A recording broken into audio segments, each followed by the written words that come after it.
ذا الذی یشفع عنده الا باذنہ، کون ہے وہ جو شفاعت کی جرات کر سکے اس کی جناب میں مگر اس کی اجازت۔ پہلا انداز جو ہے وہ بڑا پھر چیلنجنگ ہے کون وہ جو یہ سمجھتا ہو کہ اسے یہ اختیار حاصل ہے، جو سمجھتا ہو کہ اسے وہ زور حاصل ہے، وہ قوت حاصل ہے کہ اس کی بنا پر اس کی سفارش مانی جائے۔ کوئی نہیں ہے اس کائنات، کس نہ بات۔ من ذا الذی یشفع عنده، کون ہے وہ جو شفاعت کر سکتی اس کی جناب میں الا باذنہ، استثناء آ گیا، ہاں اس کی اجازت۔ اب اس کو لوٹ کر لیجئے کیونکہ ہمارے ہاں یہ مسئلہ ہے، بڑا اختلافی مسئلہ ہے، اس کی حقیقت کیا ہے؟ دیکھیے، پہلی بات تو میں نے آپ سے عرض کی کہ 3 دفعہ کی ایبسولوٹ نیگیشن کے بعد، کیٹیگوریکل نیگیشن کے بعد جہاں اس بات آیا، 3 دفعہ وہ میں گنوا چکا ہوں۔ سورہ بقرہ کا 6واں رکوع، سورہ بقرہ کا 15واں رکوع، پھر اس سے ایک آیت پہلے لا خلۃ ولا شفاعۃ، پھر آیا، اور پھر یہاں بھی انداز جو ہے بڑا پرجلال، من ذا الذی یشفع عنده الا، استثناء جو ہے اس کو بمقابلہ اس نفی کے اگر تولیں گے تو یہ بہت کمزور ہے اس کیٹیگوریکل ڈینائل کے مقابلے۔ نمبر 2، باذن نہیں، اصل میں شفاعت کہتے کسے؟ شفع کہتے ہیں دوہری ہے، وتر والشفع والوتر، یہ وتر جو ہے 3 نمازیں ہم پڑھتے، 3 رکعت پڑھتے وتر ہے،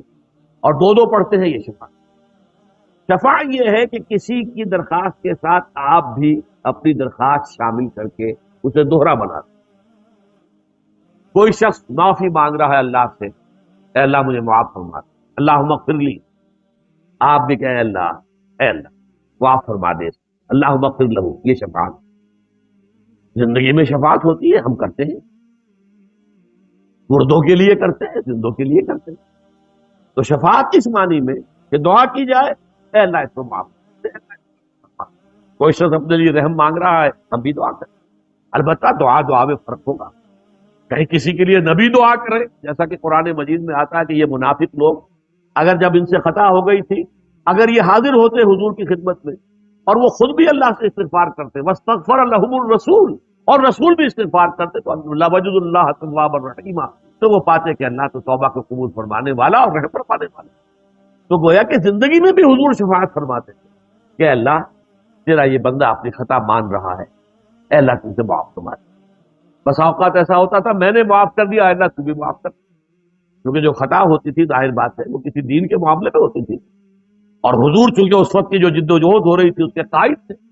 تو گویا کہ وہ ان کے خلاف ایک بات جا رہی ہے، تو میں نے بھی معاف کر دیا، اللہ تو بھی معاف فرما دے۔ یہ شفاعت قیامت میں بھی ہوگی،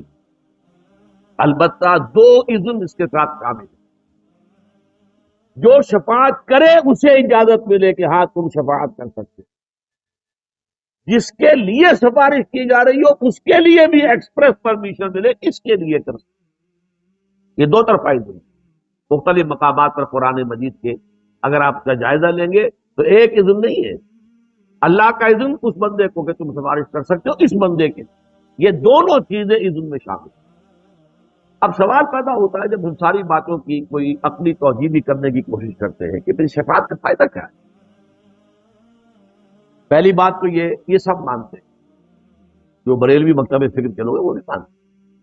کہ ایسی کوئی شفاعت نہیں ہے کہ جو اللہ پر کوئی اپنے اقتدار، اپنے غلبے، اپنی قوت کے بل پر اللہ سے کوئی بات کروا لے، اس کا کوئی امکان نہیں، وہ تو شرک ہو جائے گا، بدترین قسم کا شرک۔ لیکن شفاعت کی پھر کیا مقام، کیا کمال، کیا اللہ تعالیٰ اپنے کچھ نیک بندوں کا جو اس کے ہاں مقام اور مرتبہ ہے، جو قدر و منزلت ہے، اس کے اظہار کے لیے شفاعت کی اجازت دے۔ لیکن اب اگر ہم یہ سمجھیں کہ جیسے یہ مجمع لگا ہوا ہے اور میں کہوں صاحب اچھا صاحب آپ کر سکتے ہیں شفاعت ان کے حق میں، تو پھر تو کوئی قدر و منزلت ان کی تو سامنے نہ آئی، وہ تو میرا اختیار آیا لوگوں کے سامنے۔ لہذا یہ خفیہ ہوگی کمیونیکیشن، وحی کے ذریعے سے۔ وہی کسے کہتے ہیں الاعلام بالخفاء والسرعہ،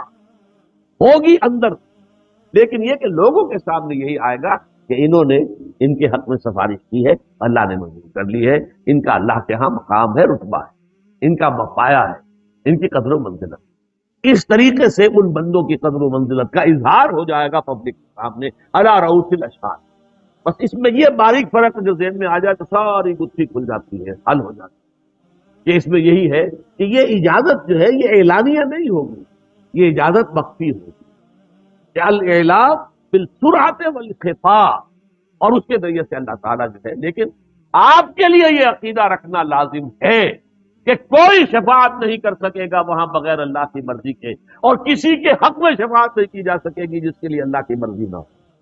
اگر ان دونوں لمیٹیشنز کے بغیر آپ نے شفاعت کا کوئی تصور ذہن میں رکھا تو یہ گمراہی کی بنیاد بن جائے، پھر آپ کا تکیہ اس شفاعت پر ہو جائے۔ اور آپ کو معلوم ہونا چاہیے اصل شرک کی بنیاد، خاص طور پر جو عرب میں مشرکین تھے، ان کی شرک کی بنیاد تو شفاعت باطلہ کا تصور تو تھا۔ وہ یہ تو نہیں کہتے تھے کہ لات اور عزا اور منات نے جو ہے کائنات اور زمین کو پیدا کیا ہے، معاذ اللہ۔ قرآن میں بار بار آتا ہے وَلَئِن سَأَلْتَهُم مَّن خَلَقَ السَّمَاوَاتِ وَالْأَرْضَ لَيَقُولُنَّ اللَّهُ۔ اے نبی اگر آپ ان مشرکوں سے پوچھیں گے آسمان اور زمین کس نے پیدا کیے، یہ کہیں گے اللہ نے پیدا کی، اور کس نے کی؟ لات نے، عزا نے، منات نے، کس نے بھی پیدا نہیں کی۔ ان کا مقام کیا تھا؟ وہ کہتے تھے یہ اللہ کی بیٹیاں ہیں، اللہ کی لاڈلی، اور یہ شفاعت کریں گی ہماری، اور اللہ اس کی شفاعت کو رد نہیں کر سکے گا۔ پیاری بیٹی آپ کے پاس آئے، اور مجھے اس پر بھولتا نہیں یہ واقعہ، حضرت فاطمہ رضی اللہ تعالیٰ عنہ، لخت جگر، نور چشم، محمد رسول اللہ کا صلی اللہ علیہ وسلم، جتنی محبت آپ کو تھی ہم اندازہ نہیں کر سکتے، کتنا احترام کرتے تھے کہ حضرت فاطمہ آتی تھی تو آپ کھڑے ہوتے تھے، اور پھر جو اپنی چادر ہوتی تھی وہاں انہیں بچھاتے تھے حضرت فاطمہ، بہت ہی محبت۔ اور وہ لاڈلی اور محبوب بیٹی آئی ہے، ابا جان دیکھیے یہ میں چکی پیسنے کی وجہ سے یہ میرے ہاتھوں میں گٹے پڑ گئے، دیکھیے میں کنویں سے خود پانی لاتی ہوں مشکیزہ اپنے کندھے کے اوپر، تو یہاں پہ بندھی پڑ گئی ہے، نشان پڑ گیا۔ ابا جان اب تو عام لوگوں کے ہاں بھی بڑی سہولتیں ہو گئی ہیں، بڑی فراوانی ہے، اب تنگ دستی کا دور ختم ہو گیا،